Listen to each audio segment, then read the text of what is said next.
are happening in South Africa. Of the decision by the United States government to suspend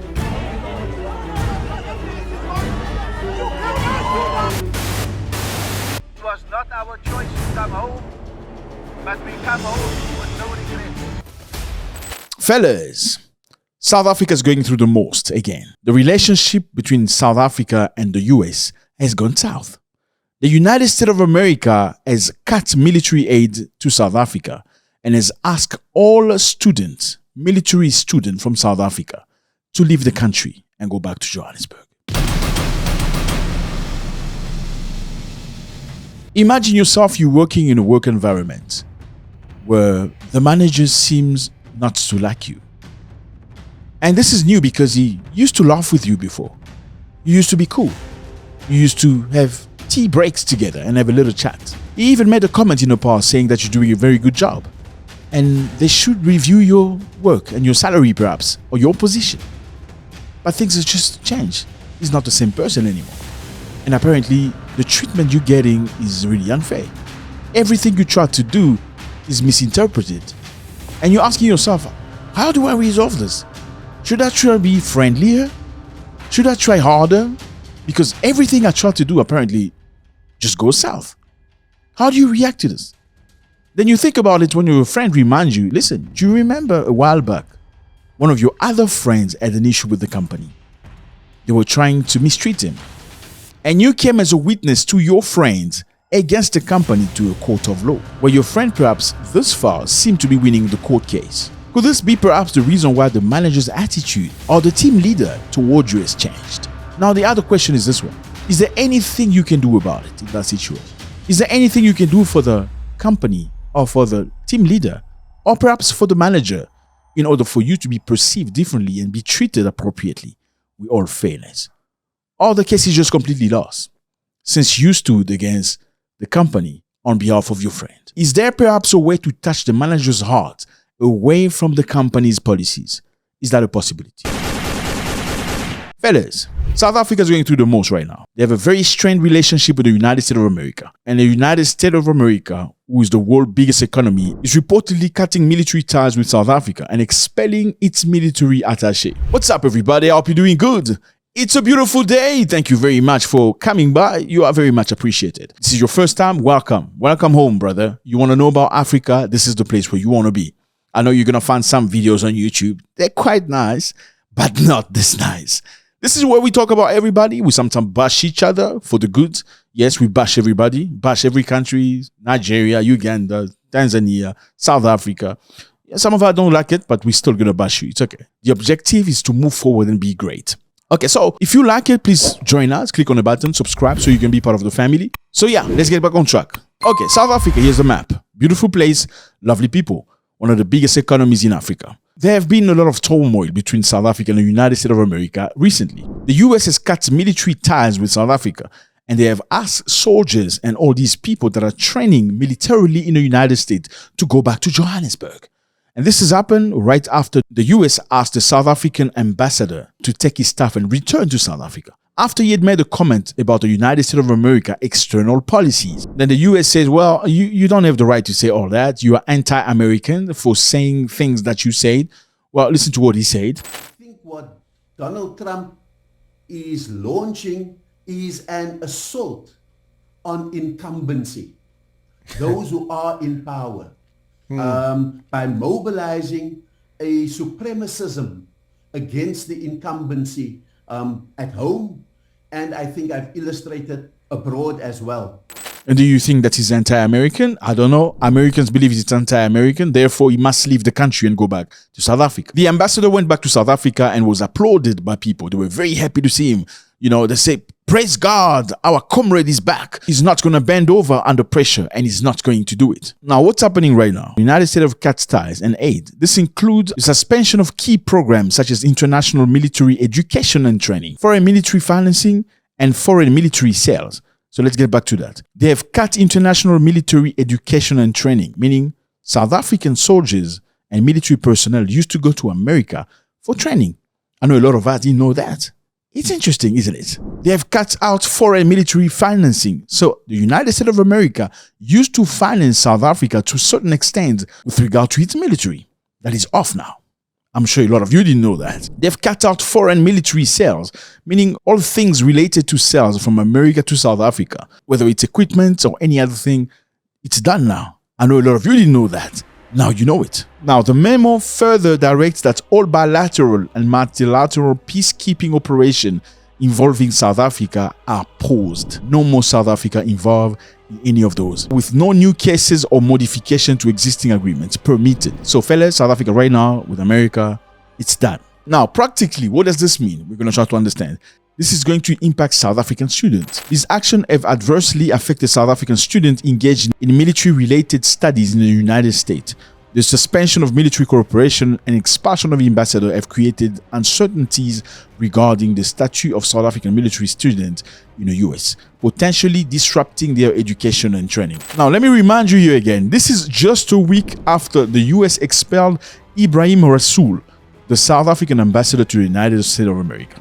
Now, does this mean Ibrahim Rasool being expelled was a first message saying you need to react or you need to do something we want you to do? Since South Africa did not react in a way America would have wanted them to do, now they're suspending this tie. Now they're stopping the military tie and sending South African military students back to South Africa. Now, what has the South African government done this for? The ANC, which is Nelson Mandela political party, have urged the president to find quick ways to resolve the issue with America. Even though South Africa is strong, the government feel like it's not necessary to go into armed wrestling with America. So they've chased the ambassador. Now they're chasing the student back to South Africa. And South Africa government should find a way to nurture them, to try to go touch the manager on his hair and talk nicely to him. Bring him some water so the manager can be nice to you. That's what they're asking them to do.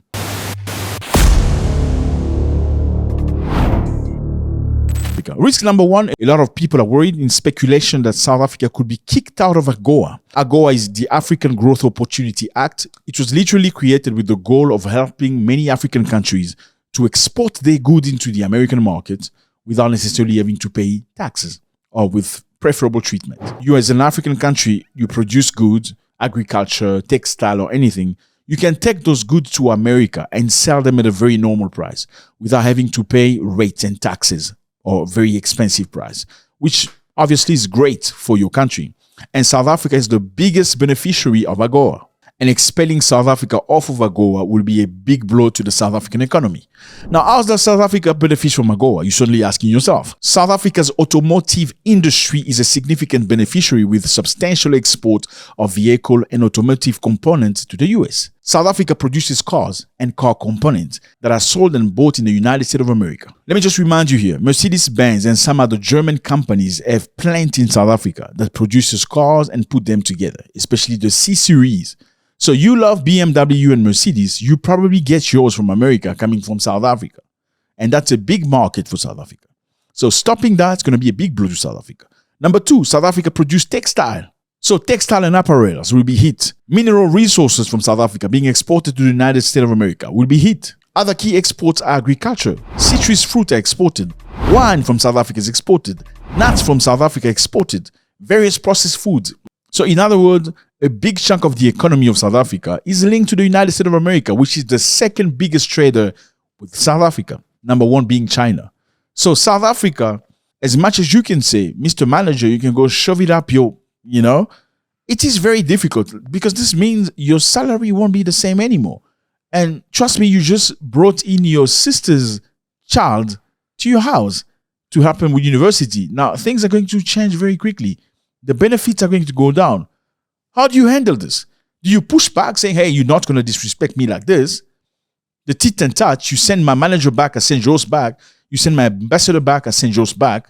You touch my companies, I touch your back. Or you're going to stay quiet and try to ride with the waves. U.S. investment and trade contribute significantly to South Africa's economy. Many U.S. companies operate in South Africa, providing employment and contributing to economic activities. So there are plenty of U.S. companies in South Africa. South Africa is a beautiful country. We love it. Some places of South Africa look as beautiful as Europe. It's great. We love that. But some other places look really bad. Not Nigerian bad, but I'm just kidding. I'm just playing. Come on, it's okay. We're just playing. Anyway, let's continue. Now, what are the biggest companies of America that are stationed in South Africa? We have Ford, the car Ford. It's a big company. We have Amazon working in South Africa that could be taken away if South Africa retaliates or does anything America doesn't say. Amazon is investing tremendously in renewable energy. Yes, South Africa needs a lot of implementation of renewable energy. So we're looking at solar panels, winds, and many other things that were there to support South Africa with its transition. We have Coca-Cola that have a big influence in South Africa. Could be taken away. Many jobs lost. We have Visa, the company Visa for banking. We have IBM. So there are tremendous amount of American big company, which if you want to go to war against America, like a serious direct war, it's going to be very difficult for the economy of the Rainbow Nation. Okay, Rainbow Nation. Is it really Rainbow Nation? Okay, that's another subject for another day. Anyway, South Africa is a beautiful place, lovely country, so much technology, so much assets and many things, many opportunities. It's great, but does it function by itself? Question mark. It's nice to have a country that looks, the lights, it's nice compared to many African countries. But does it function by itself? Is it autonomous? Is it self-sufficient? Well, clearly not. And that means there's a lot of influence coming from elsewhere. That also means the independence of South Africa is not really independence, because South Africa cannot be or remain South Africa as it is today without the help of Americans. And that's not freedom. Let me know how you feel about this. United States of America sending back South African soldiers back to Johannesburg because they're not very happy with South African government. The accusation was simple. They say South African government is mistreating white people. Julius Malema said, no, that's not the case. They're actually pushing against South Africa because South Africa took the country you don't name to court. That was the friend standing for the other friend. Should South Africa back down and remove its accusation of Israel from the ICC court? Because some experts believe that's what America wants South Africa to do. Cancel that accusation. On the ICJ is an issue of international law, which has to be respected by everyone. And South Africa, this is a matter which we will not withdraw from the court. Do you think South Africa should go and say, ICC, I'm not accusing Israel anymore because I want to be in peace with America? Or should South Africa say, you know what, you can do whatever you want. I am standing up to my friend as much as Mandela would have wanted me to do. God bless.